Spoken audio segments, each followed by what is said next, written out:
आणि अजून अभ्यास सुरू आहे.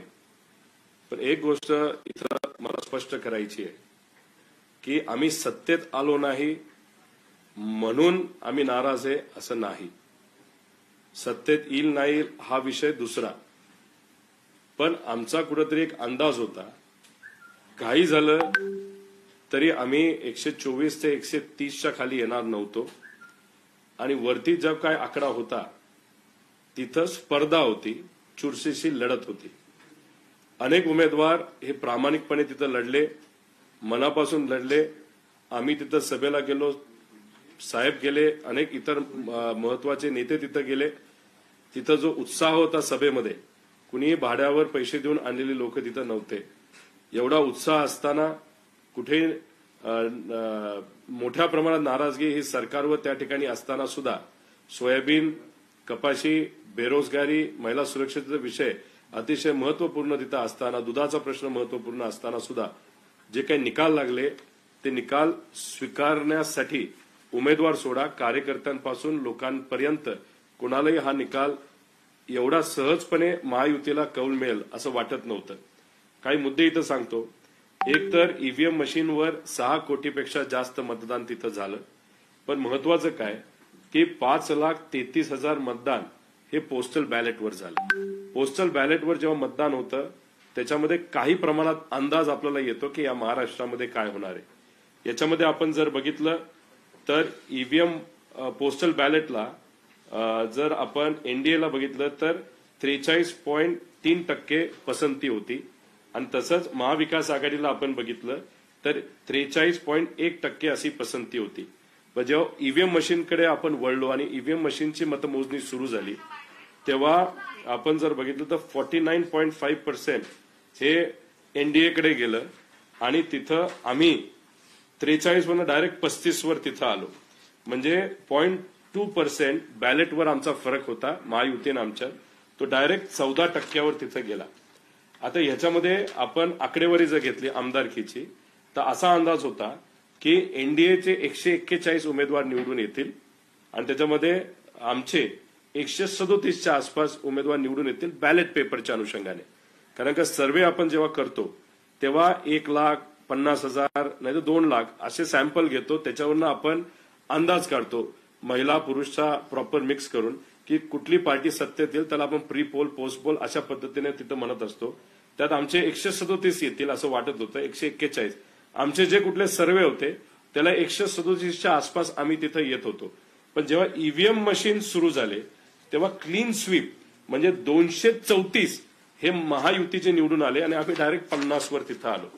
आता आपण जर बघितलं तर 2019ला आमदारकीचं इलेक्शन जेव्हा आपण बघितलं असेंब्लीचं, त्याच्यामध्ये बॅलेट पोस्टरवर काँग्रेस 45 दिसत होतं, किती निवडून आले? 44 आले. 101 बीजेपी दिसत होतं, किती आले? 105 आले.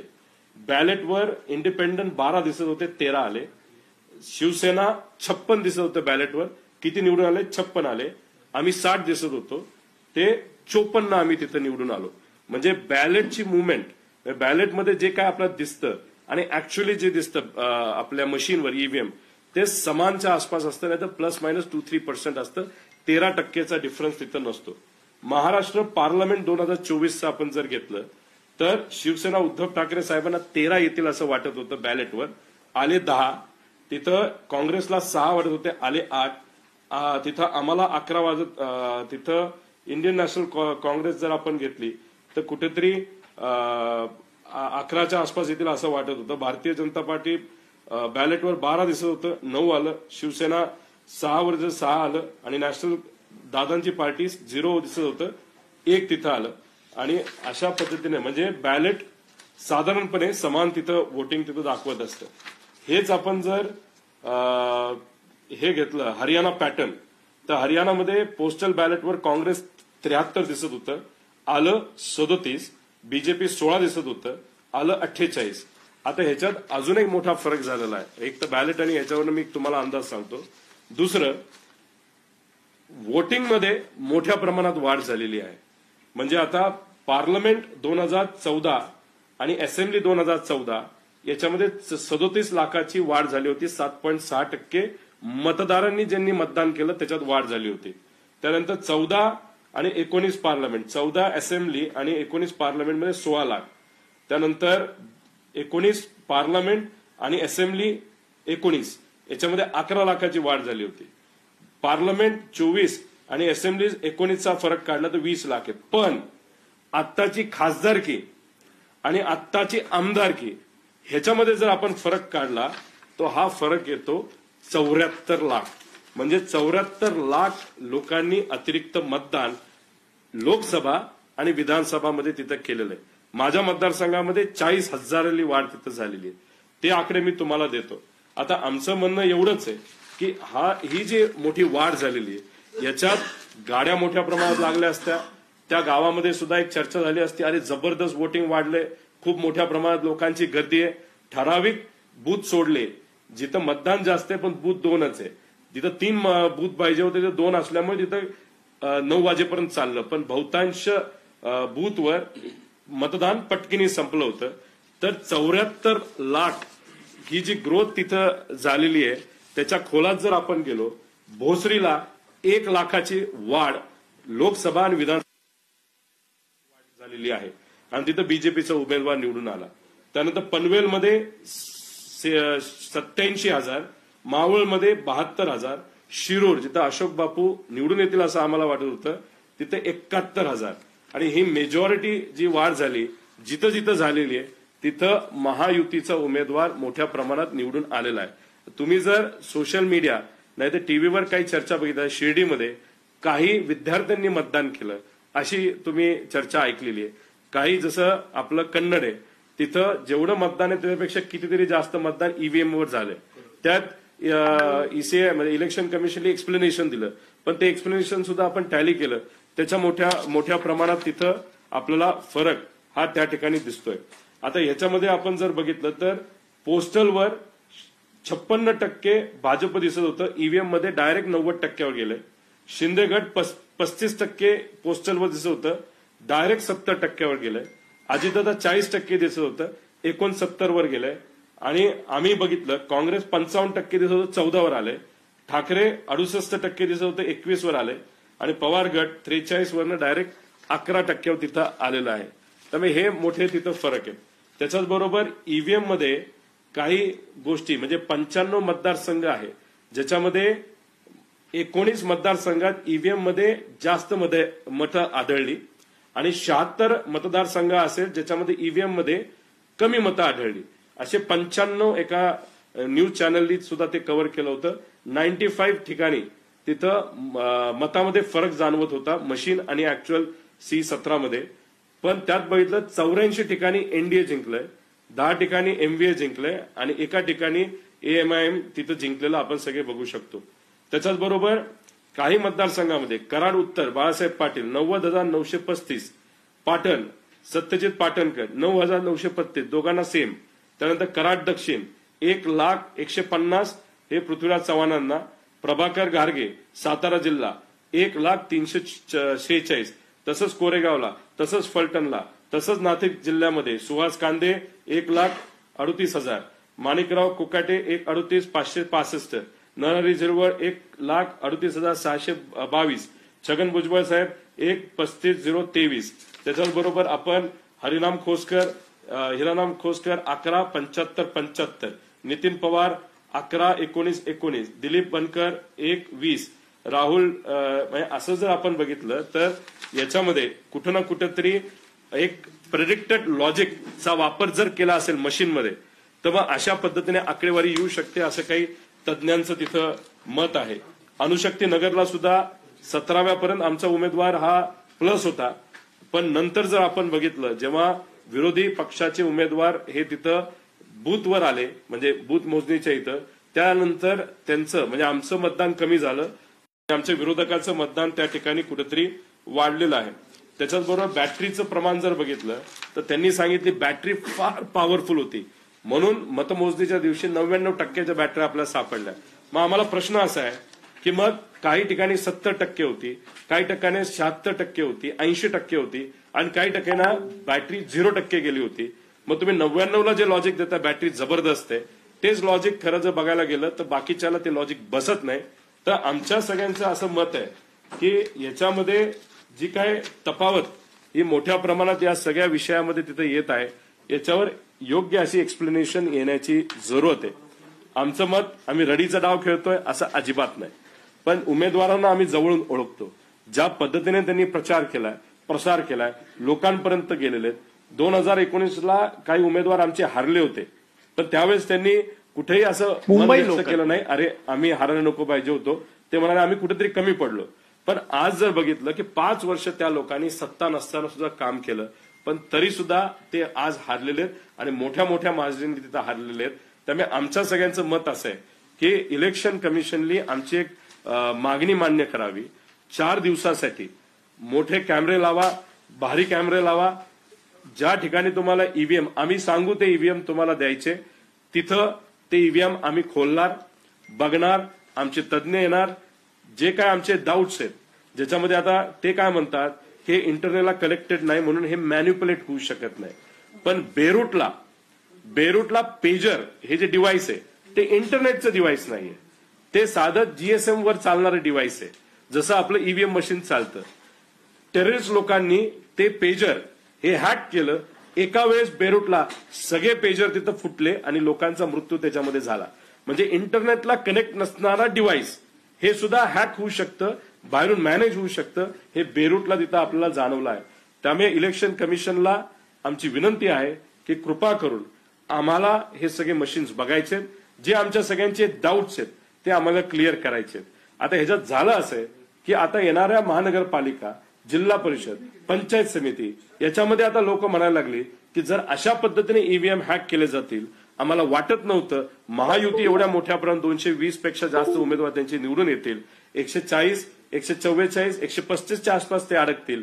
असं असताना सुद्धा तिथं वन साइडेड इलेक्शन झालेलं आहे. नक्कीच ईव्हीएम मध्ये काहीतरी झालेलं आहे. हे डाऊट लोकशाहीसाठी योग्य नाही. त्यामुळे इलेक्शन कमिशनने ते मशीन आम्हाला देऊन त्याची चिकित्सा, त्याचं इन्व्हेस्टिगेशन, त्याचं पोस्टमॉर्टम हे आमच्या तज्ज्ञांच्या मदतीने कॅमेराच्या खाली मीडियाला सुद्धा तिथं परवानगी द्या. जे जे काय आमचे डाऊट आहेत ते सर्व डाऊट आम्हाला बघायचे, पण मशीन जे आम्ही मागू तेच मशीन आम्हाला तिथं दिले पाहिजे अशी विनंती इथं खरं तर आम्ही देतो. त्याच्याच बरोबर आपण जर बघितलं तर लोकसभेला जे मतदान झालं, ज्या पद्धतीने झालं, कसं झालं याचा अंदाज आम्हाला आहे. आणि मी मगाशी जी आकडेवारी दाखवली की गेल्या वेळेस जे पार्लमेंटरी इलेक्शन झालं म्हणजे लोकसभेचं आणि जे आत्ता झालं त्याच्यामध्ये मतदानात खूप मोठा फरक नाहीये. पण आत्ता आपण लोकसभेचं इलेक्शन आणि विधानसभेचं इलेक्शन बघितलं तर आजपर्यंत इतिहासात सगळ्यात जास्त वाढ 13% वाढ तिथं झालेली आहे. ते अननॅचरल आहे. ते कुठंतरी डाऊट घेण्यासारखं आहे. नाही तर काही लोक म्हणतील मग तुम्ही लोकसभेचा निकाल स्वीकारता आणि विधानसभेचा नाकारता. आता याच्यामध्ये आपण जर बघितलं तर इथं जे जम्मू काश्मीरमध्ये इलेक्शन झालं त्याच्यामध्ये फक्त 28 ठिकाणी बीजेपीने उमेदवार दिले होते. त्यात 23 उमेदवार हे मुस्लिम उमेदवार होते. पण बाकी ठिकाणी त्यांनी एक सुद्धा उमेदवार दिला नाही जिथं मुस्लिम मतदार हे जास्त आहेत, 98%, 99%. तसंच आपल्या या महाराष्ट्रामध्ये सुद्धा जर आपण बघितलं तर जिथं कुठलं ते 98% मुस्लिम मतदार मालेगाव सेंट्रलमध्ये तिथं कुठेही काय गडबड झाली असं आमचं मत नाही. त्याचं मुख्य कारण जर तिथं गडबड झाली असती ती गडबड लगेच आपल्याला सापडली असती, समोर आली असती. तिथं गडबड नाही. पण आमचं असं मत आहे, शंका आहे की बाकी ठिकाणी कदाचित गडबड ही झाली असावी. आमचं डाऊट हे येत्या काळामध्ये पुढच्या काही दिवसांमध्ये साफ केलं पाहिजे. आश्चर्य असं की आम्ही सुप्रीम कोर्टात जातो, हायकोर्टात जातो, तेव्हा आमचा एखाद्या निकालसाठी आम्हाला 3-3 वर्ष थांबावं लागतं. काल सुमोटो हायकोर्ट का सुप्रीम कोर्टाने एक जुनी कुठली ती याचिका काढली आणि लगेच काल त्यांनी सांगितलं की आमच्याकडे तुम्ही येऊ नका. म्हणजे आश्चर्य असं आहे की ज्याच्यावर आम्ही विश्वास ठेवतो, ज्युडिशरी नाहीतर आपली न्याय व्यवस्था, त्यांनी काल अचानक स्वतः सांगितलं आमच्याकडे तुम्ही येऊ नका. म्हणजे हे जे काय चाललंय ते चुकीचं चाललेलं आहे. याच्यात स्पष्ट भूमिका घेत इलेक्शन कमिशनने आम्हाला त्या गोष्टी तिथं सांगितलं पाहिजे. त्याच्याबरोबर फॉर्म 20 हा जो फॉर्म असतो तो लोकसभेचा सुद्धा अजूनपर्यंत मिळाला नाही. म्हणजे बूथ वाईज जिथं जिथं मतदान झालं ते अजूनपर्यंत आम्हाला लोकसभेचं मिळालं नाही. विधानसभेचं मिळालंच पाहिजे. त्याच्याबरोबर वोटर टर्नआउट जे ऍप होतं ते काल परवापासून बंद आहे. म्हणजे आम्ही माहिती काढायला जातोय ते सगळे अव्हेन्यूज तिथं बंद आहेत. त्यामुळे आम्ही ज्या बूथवर आम्ही संवेदनशील बूथ सांगितले, जिथं आम्ही सीसीटीव्ही कॅमेरे लावा असं सांगितलेलं आहे, आता तिथं सुद्धा आम्ही विनंती केलेली आहे त्या सीसीटीव्ही कॅमेऱ्याचं फुटेज आम्हाला पाहिजे. C17 आमच्याकडे असतात. 17A हा जो फॉर्म असतो तो आम्हाला तिथं लागणार आहे. 20 नंबरचा फॉर्म आम्हाला तिथं लागणार आहे. जे जे काय उमेदवार मागतील, आमची पार्टी मागेल ते आम्हाला द्यावं. आणि ते जे मशीन आहे त्या मशीनचं पोस्टमॉर्टम हे सामान्य लोकांच्या समोर व्हिडिओवर आणि तिथं असणाऱ्या कॅमेरा समोर आणि आमच्या तज्ज्ञांच्या समोर हे 4 ते 5 दिवसामध्ये झालं पाहिजे. गेल्या वेळेस संधी दिली होती, 15 मिनिटांसाठी दिली होती. 15 मिनिटात आपल्याला काही स्पष्ट होत नाही. त्यामुळे आम्ही तज्ज्ञ आणू. हिंमत असेल तर इलेक्शन कमिशनली आम्ही सांगेल ते ईव्हीएम पुढे आणत त्याच्यावर चर्चा करण्याची खऱ्या अर्थाने तिथं जरूरत आहे. आणि त्याच्यात जर आपण बघितलं तर लोकांचं मत असं आहे की जे काही मतदानामध्ये वाढ झालेली आहे त्याच्यातलं काही मतदान हे मशीनली स्वतःहून त्या ठिकाणी कदाचित केलं असावं असं काही कार्यकर्ते आणि उमेदवारांचं तिथं मत आहे, ज्यांना पराजय स्वीकारावा लागला. त्यामुळे कन्फ्युजन न ठेवता, लोकशाही धोक्यात न आणता याच्यावर क्लॅरिटी ही आणायलाच पाहिजे असं आमच्या सगळ्यांचं मत आहे. तुम्ही जर छोटंसं उदाहरण घेतलं, एका पक्ष जे महायुतीमध्ये त्यांचे प्रवक्ते आणि ते सुद्धा मोठ्या नेत्या ह्या टीव्हीवर आल्या होत्या 7:30 वाजता. त्यांना कोणीतरी विचारलं की तुमचे किती उमेदवार निवडून येतील, त्यावेळेस त्यांनी सांगितलं होतं 15 ते 18 हे महायुतीच्या एका घटक पक्षाने आमचे उमेदवार निवडून येतील असं सांगितलं होतं. त्यांचा आकडा आता 40-42च्या पुढे गेलेला आहे. आता याच्यात जर नेते आणि पदाधिकारी प्रवक्त्यांनाच कॉन्फिडन्स नव्हता आणि नंतर जे घडलं ते फार वेगळं घडलं, तर याच्या मागे कोण, ह्याच्या मागे काय आहे? आणि हे सगळ्या मशीन ज्या गुजरातवरनं आणल्या होत्या, म्हणजे आमचे सगळे प्रोजेक्ट गुजरातला गेले आणि गुजरातले आम्हाला काय दिलं असेल तर ईव्हीएम मशीन दिलं. आणि ते ईव्हीएम मशीन मधून जेव्हा वोट मोजणी झाली त्याच्यात सर्वात मोठं कन्फ्युजन आज या महाराष्ट्रामध्ये कुठेतरी आहे. त्यामुळे ईव्हीएमचं मशीन याच्यामध्ये आपल्या महाराष्ट्राची जी काही लोकशाही आज अडकली असं आपल्या सगळ्यांना म्हणावं लागेल.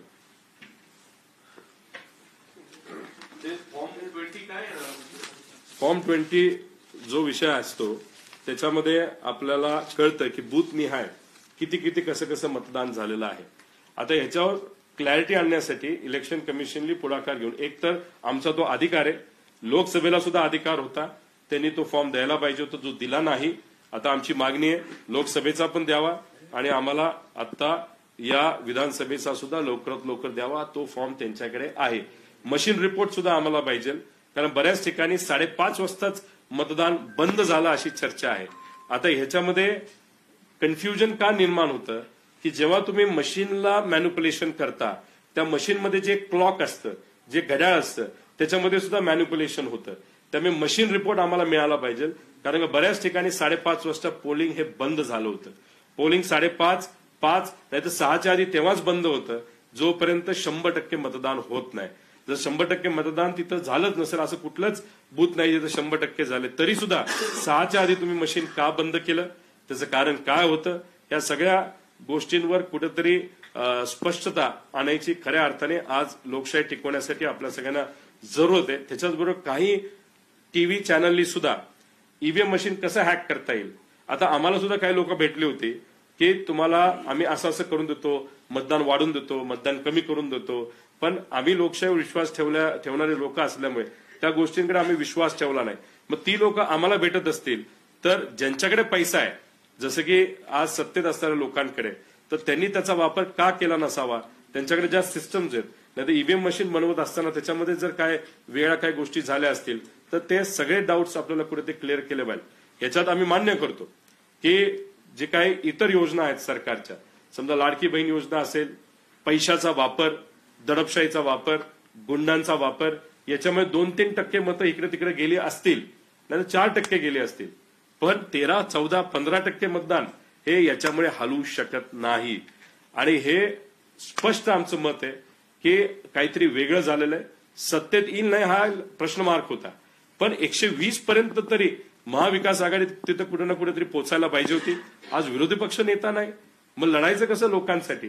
आणि लोकांचा आता जो काही विश्वास या सिस्टमवरून उडत चाललाय, तर कुठेतरी हा विश्वास परत आणण्यासाठी ही चिकित्सा नाही तर पोस्टमॉर्टम मशीनचं लोकांसमोर, मीडियासमोर, कॅमेरासमोर ज्या पद्धतीने सुनावणी ही सुप्रीम कोर्टला टीव्ही समोर होती, नाही तर मीडिया समोर होती. तसंच हे सगळे मशीन काढून चेक करणं हे महत्वाचे. व्हीव्हीपॅट मॅच होणारच आहेत, कारण का आमचं व्हीव्हीपॅट. अजून एक गोष्ट, काही व्हिडिओज आमच्याकडे आलेत ते मी पब्लिश करेन. त्याच्यामध्ये एका उमेदवाराने त्याच्या कार्यकर्त्याने, जे चुकीचे पण त्यांनी व्हिडिओ काढला मतदान करताना, बटन दाबलं रोड रोलरचं, तिथं फोटो आला रोड रोलरचा, पण तो फक्त फोटोच होता, खाली चिठ्ठीच पडली नाही. मग असं आम्ही समजायचं का आम्ही जे बटन दाबतोय आम्हाला चित्र मात्र आमचं दिसतंय, पण खाली जे चिठ्ठी पडतीये चित्र आमचं, पण चिठ्ठी ही भाजपची नाही तर महायुतीची, असं आम्ही समजायचं का? तर ह्या सगळ्या गोष्टी स्पष्ट झाल्या पाहिजे. लोकशाही टिकली पाहिजे, नाहीतर लोकांचा विश्वास लोकशाहीवर, ईव्हीएम मशीनवर, इलेक्शनवर राहणार नाही. हे सगळ्यात घातक गोष्ट आहे.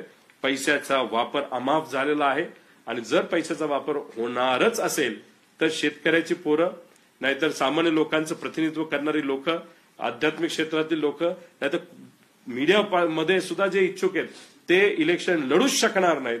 कारण का एका विधानसभेच्या इलेक्शनला 25 ते 30 कोटी रुपये आज लागतात मत विकत घेण्यासाठी, नेते विकत घेण्यासाठी. आणि एवढा पैसा लागणार असेल तर लोकांचं प्रतिनिधित्व करणारी लोकच विधानसभेमध्ये जाणार नाही, पण शिव्या देणारे, तसंच कॉन्ट्रॅक्टरची मुलं, नेत्यांची मुलं, बिझनेसमॅनची मुलं, गुंडाशक्ती असणारी मुलं, अशीच लोक, नाही तर मुली, अशीच लोक जर विधानसभेत जाणार असतील तर उद्या जाऊन फक्त कॉन्ट्रॅक्ट मिळावं, काम मिळावं, नाही तर मध्ये अधिकाऱ्यांची मुलं मुली ते आमदार होतील. गरिबाचं प्रतिनिधित्व करणारे लोक कुठेही तिथं आमदार होणार नाही. आणि कुठलीही जी स्कीम असते ज्याच्यामध्ये आपण म्हणतो की डायरेक्ट कॅश ट्रान्सफर, याचा विरोध आम्ही करत नाही, पण प्रॉब्लेम असा आहे की जेव्हा खऱ्या अर्थाने गरिबी ही सरकारचे काही धोरण चुकल्यामुळे जेव्हा शहरामध्ये नाही तर एखाद्या राज्यामध्ये देशामध्ये वाढते, तेव्हा अचानक पैसे जेव्हा दिवाळीच्या आधी येतात तेव्हा तिथं असणारे जे कोणी मतदार आहेत ते खुश मात्र होतात. पण या विळख्यामध्ये जर आपला महाराष्ट्र पडला तर मग पुढचे 5 वर्ष आपण काहीच करायचं नाही.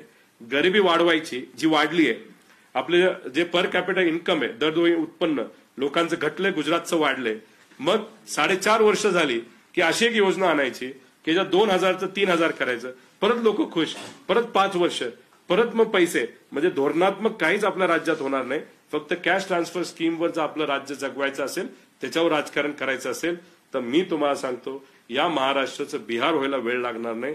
एवढा विचार हा सगळ्यांनीच तिथे केला पाहिजे. आणि ईव्हीएम मशीनचं चिकित्सा, ईव्हीएम मशीनचं इन्व्हेस्टिगेशन हे लोकांसमोर, जाहीर मीडियासमोर तिथं झालं पाहिजे, पण त्याला 3 ते 4 दिवस देण्याची विनंती या ठिकाणी मी मनापासून तिथं करत आहे. पत्र लिहितात निवडणूक आयोगाला किंवा शिष्टमंडळ नाही, याच्याबद्दल काल जी चर्चा झाली, जे उमेदवार असे म्हणतात की आमच्या मतदारसंघामध्ये काही अशा वेगळ्या गोष्टी झालेल्या आहेत, त्यांना आम्ही वकिलांची साथ देत आम्ही कोर्टाकडे जाण्याचा विचार तिथं करत आहोत.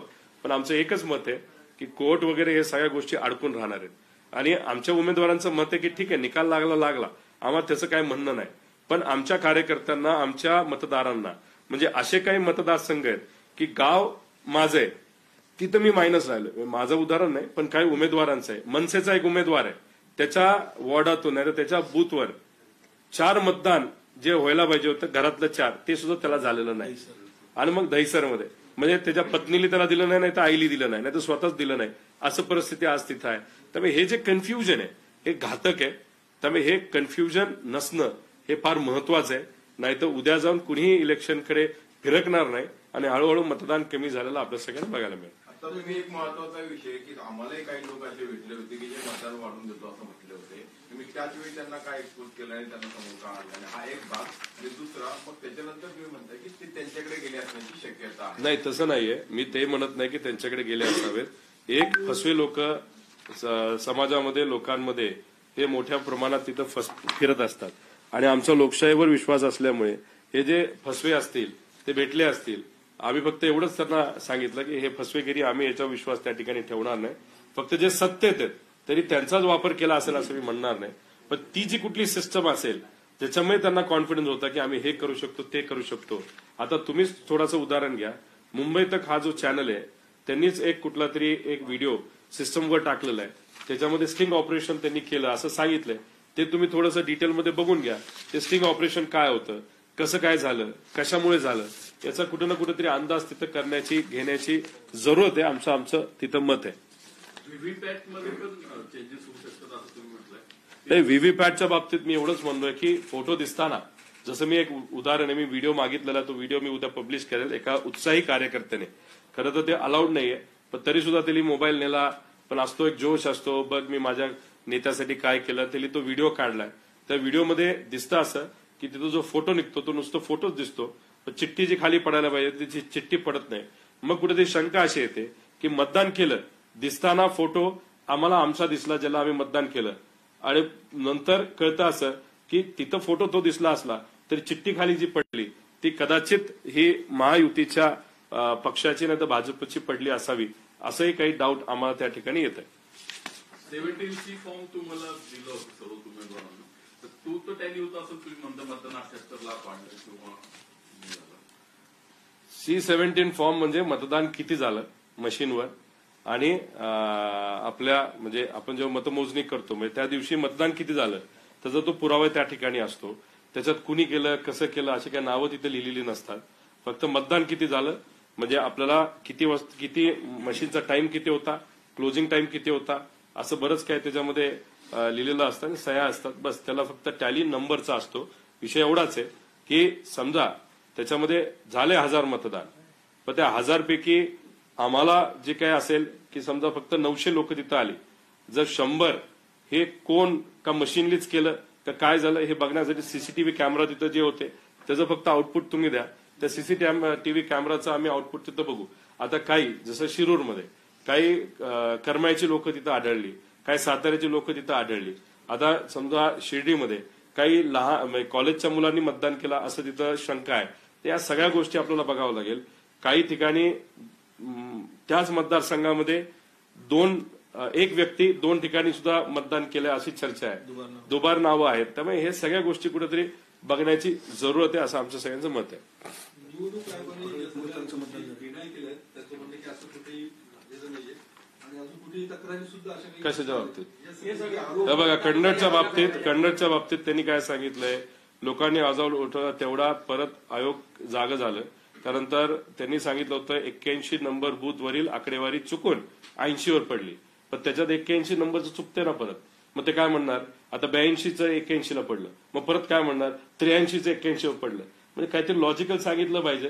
बोलायचं म्हणून बोलून चालत नाही. मग तुम्ही 20 फॉर्म द्या, आम्ही जो मागतोय तो मशीन रिपोर्ट द्या आम्हाला. सगळे तुम्ही व्हिडिओ जे काढले गेले ते सीसीटीव्ही कॅमेरा जे संवेदनशील बूथ होते ते आम्हाला तुम्ही द्या.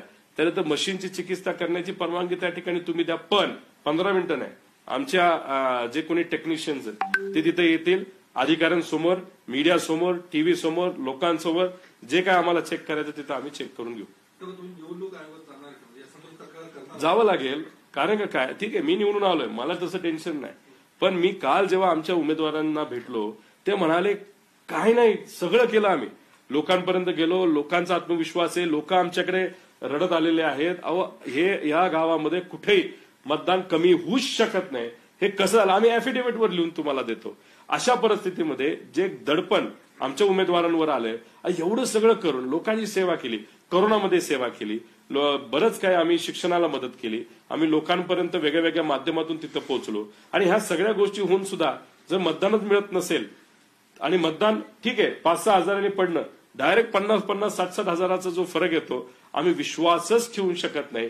ही जी आमच्या उमेदवारांची परिस्थिती झाली ती कुठेतरी समजून घेऊन मला असं वाटतं की चिकित्सा करण्याची त्या ठिकाणी जरूरत आहे. तुम्ही निवडून आले तर अजित पवारांनी सभा घेतली नाही म्हणून ते कारण ठरलं असं ते परवाच्या दिवशी म्हणत होते. तुम्हाला तथ्य वाटतं का ते जे बोलतात? आमचं मत होतं की मोदी साहेबांची आणि अमित शहा साहेबांची जी सभा तिथं ठरली होती ती व्हायला पाहिजे होती. मग माझं मत अधिक्य वाढलं असतं. त्यामुळे आज कुणी काय बोलू शकतं. मग अमित शहाची सभा तिथं कॅन्सल झाली ना, का कॅन्सल झाली, ते तर तुमच्याच पक्षाचे नेते. त्यानंतर देवेंद्र फडणवीस साहेब तिथं प्रचाराला का नाही आले, मग तिथं नड्डा आले हात हलवला, टाइम असताना सुद्धा हात हलवून निघून गेले. मग आता म्हणायचं का नड्डांना पाहिजे होते, राम शिंदे पडले पाहिजे. उगाच काहीतरी तुम्ही विषय घेऊन तिथं बोलत आहात आणि एक वेगळं भावनिक आणि भांडवल करण्याचा प्रयत्न करत आहात. म्हणजे 2019ला असंच तुम्ही भावनिक झाला, खापर विखे पाटलांवर फोडलं, मागच्या दरवाज्यानी तुम्ही तिथं MLC घेतली, आता परत तुम्ही रडताय. MLC आहातच, आता मंत्रीपद मिळालं पाहिजे. त्यामुळे हे जे काय भावनिक नाट्य त्यांनी काल तिथं केलं त्याच्यामध्ये आमचा प्रश्न एवढाच आहे, मग तुमचे भाजपचे मोठे मोठे नेते का तिथं तुमच्या प्रचारासाठी आले नाहीत ते तुम्ही स्पष्टपणे लोकांना सांगा. राम शिंदे नाही, अजित पवार जे बोलले त्याच्यावरती मी प्रतिक्रिया विचारत होतो तुमच्या. अजित पवार म्हटले माझी सभा झाली असती तर काय झालं असतं. आता अजितदादांच्या सभा जिथं जिथं व्हायला पाहिजे होता तिथं का नाही झालं याचाही अभ्यास आपण तिथं करूया. बारामतीमध्ये अजितदादा एकच दिवस घालवायचे, आता त्यांना 10 दिवस का तिथं घालवायला लागले याचाही आपल्याला अभ्यास करावा लागेल. आता तुम्ही जर बघितलं इलेक्शन डिक्लेअर झाल्यापासून इलेक्शन हुसतंय, जो काय काळ त्याच्यामध्ये गेला, जर दादा बारामतीमध्ये कमी आणि बाहेर जास्त त्यांनी फिरले असते तर चांगलं झालं असतं, पण त्यांना फिरता नाही आलं. त्यामुळे वेळ मर्यादित असल्यामुळे त्यांनी त्यांचे उमेदवार जिथे तिथं जाण्याची पसंती केली असावी म्हणून ते तिकडे गेले असतील. आता दादा वेगळ्या पक्षाचे नेते आहेत, त्यांच्याबद्दल मी तिथं काय बोलणार. त्यांची कॉमेंट अशी होती की थोडक्यात वाचले थोडक्यात निवडून आले, मी जर तिथं सभा घेतली असती तर काय झालं असतं. म्हणजे मग आमचं हे म्हणणं आहे अमित शहा साहेबांनी, मोदी साहेबांनी, नड्डा साहेबांनी भाषण करायला पाहिजे होतं. माझं मतदान 20,000 वाढलं असं जसं लोकसभेत झालं तसं. आज ठाकरे गटाची बैठक पार पडली त्यामुळे स्वबळावरती लढण्याचा विचार ठाकरे करतात. विचार आहे, चर्चा आहे, त्यांचं जेव्हा काही फायनल होईल तेव्हा आपण त्या बाबतीत जास्त स्पष्टपणे बोलून घेऊ. पण त्यांचं मत हे महानगरपालिका मुंबईच्या बाबतीत असावं, तिथं एकटे त्यांना लढायचंय.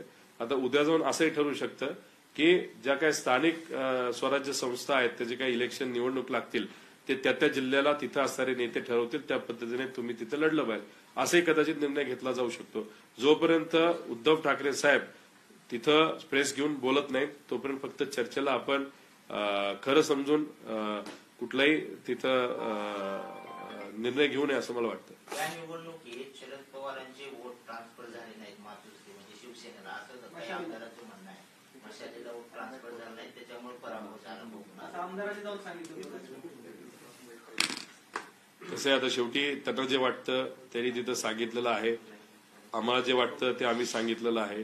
पण मी जो मुद्दा आज घेतला तो पार्टीच्या पलीकडे जाऊन होता, तो त्यांच्या गटासाठी सुद्धा होता, काँग्रेससाठी सुद्धा होता, आमच्यासाठी सुद्धा होता. म्हणजे विदर्भमध्ये लोक अक्षरशः सोयाबीन त्यानंतर कपाशी याचे भाव कमी असल्यामुळे तिथं मोठ्या प्रमाणात अडचणीत आलेले आहेत.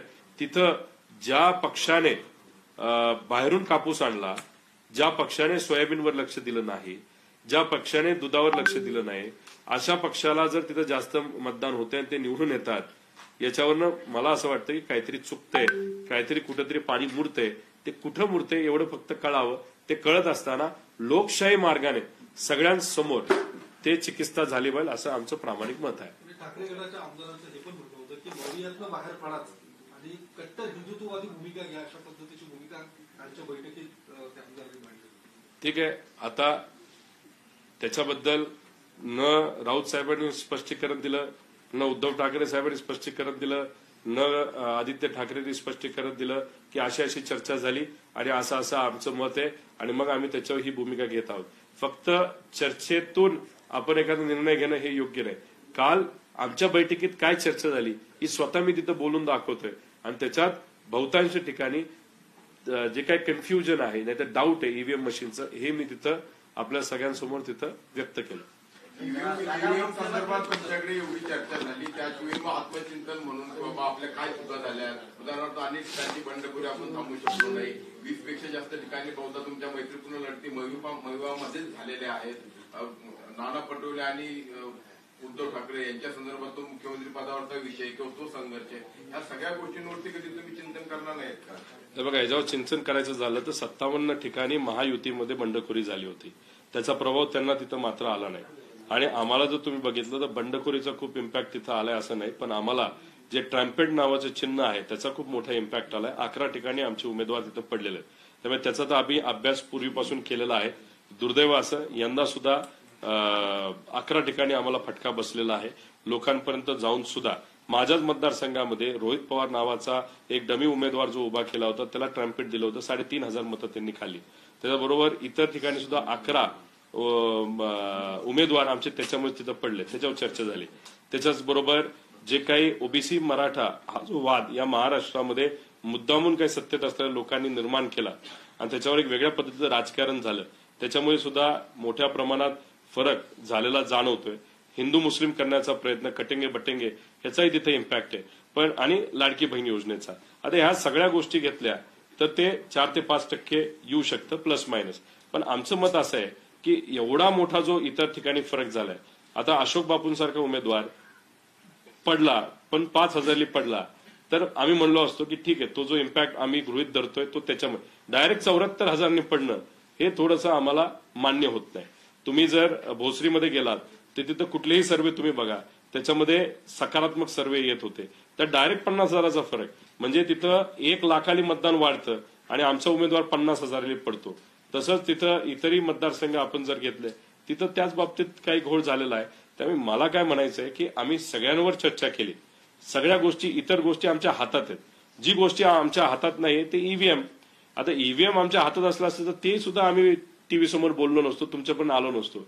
पण ही गोष्ट इलेक्शन कमिशनच्या हातामध्ये आहे. त्यामुळे आता आम्ही तुमच्या माध्यमातून लोकांपर्यंत पोहोचतोय. लोकांकडनं सुद्धा मुवमेंट झाली बाहेर. नाही तर 2029ला जेव्हा इलेक्शन होईल कुणीही सामान्य कुटुंबातून एखादा व्यक्ती इलेक्शनला उभा राहू शकत नाही अशी आजची परिस्थिती आहे. आणि जर सामान्य कुटुंबातल्या लोकांना इलेक्शनसाठी उभं राहायचं असेल तर आजच या लढ्यामध्ये सगळ्यांनी सहभाग घ्यावा. आणि आम्ही रेडीचं डाव नाही, जो निकाल आहे तसाच ठेवा. आमचं काही मत नाही, फक्त आमचं मत आहे की चिकित्सा मशीनची आम्ही सांगेल त्या मशीनची लोकांसमोर तिथं झाली पाहिजे आणि लोकांसमोर खरं काय हे आलं पाहिजे. विश्वंभर चौधरींनी 100 जागांचे अनालिसिस केले. महाविकास आघाडीच्या 100 जागांना मतविभाजनाचा फटका बसलाय असं त्यांचं म्हणणं आहे. तुम्ही तो दोष ईव्हीएमला देत आहे, त्याऐवजी उमेदवार जे देण्यात आले सारख्या नावाचे असतील किंवा तिसरे चौथे उमेदवार जी मतं घेऊ शकतील 20 ते 25,000 पर्यंत अशा 100 जागा आहेत. आणि विनिंग मार्जिन जे ते 2,500 ते 6,000च्या दरम्यान अशा 70 जागा आहेत त्या महाविकास आघाडीच्या गेलेल्या आहेत. म्हणजे त्यांचं असं म्हणणं आहे की मतविभाजन हे प्रमुख कारण दिसतंय.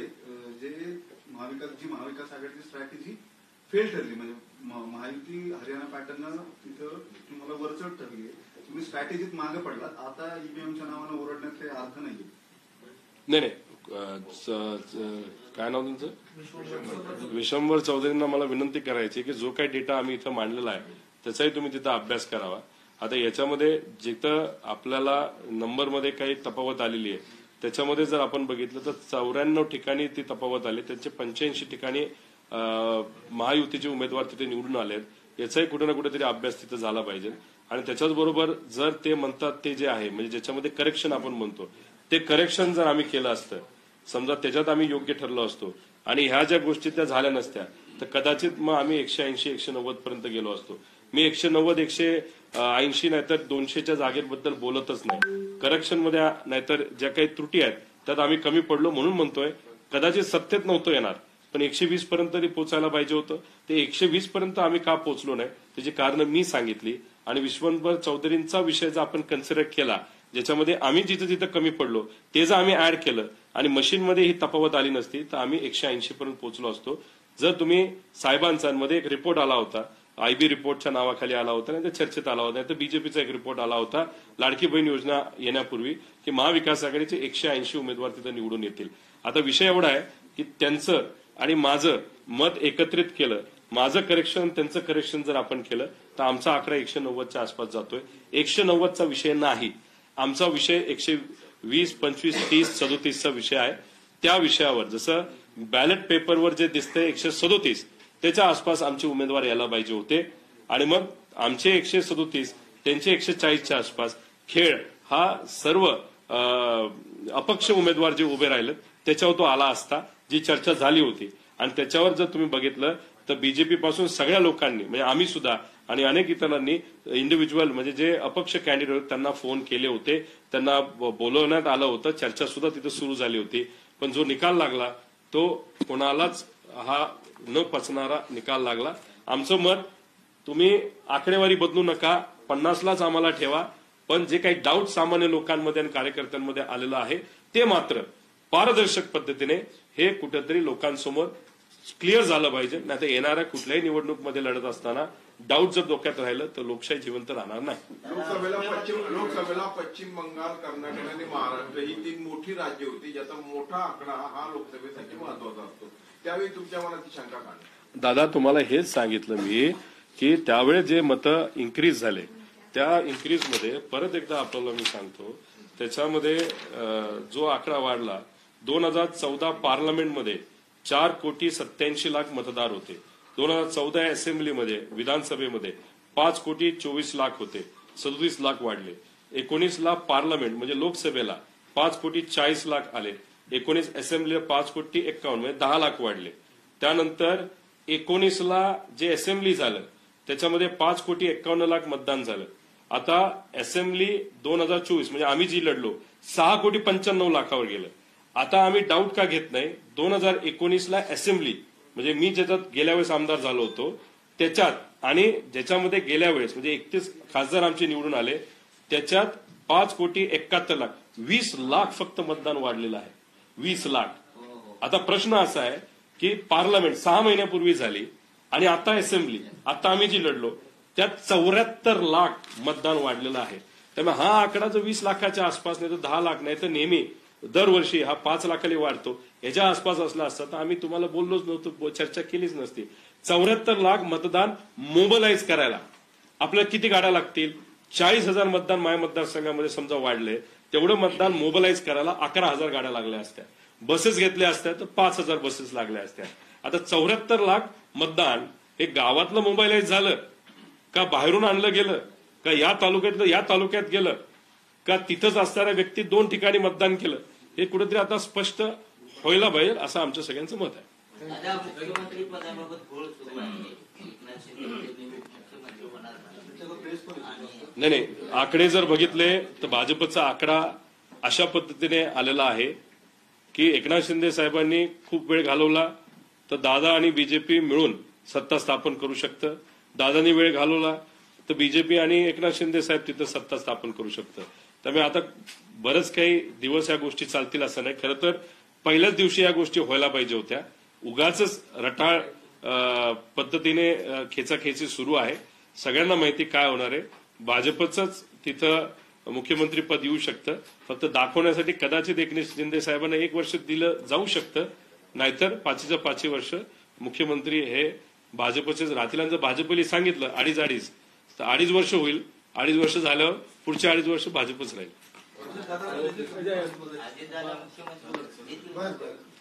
दिलं तर चांगली गोष्ट आहे. आम्ही सुद्धा त्या गोष्टीचं स्वागत करू, अभिनंदन करू. पण भाजपला तुम्ही चांगल्या पद्धतीने जर ओळखत असाल तर भाजप सहजपणे अजितदादांना मुख्यमंत्री बनवतील असं नाही. एकनाथ शिंदे साहेबांना सुद्धा बनवणार नाही. पण गेले 2.5-3 वर्ष एकनाथ शिंदे साहेब असल्यामुळे आता एकनाथ शिंदे साहेबांना मागण्याचा अधिकार आहे म्हणून फक्त ते थोडंसं पुढं मागे करत आहेत. जर त्यांना गेल्या 2.5-3 वर्षात मिळालं नसतं तर मग एकनाथ शिंदे साहेबांनी सुद्धा मागितलं नसतं.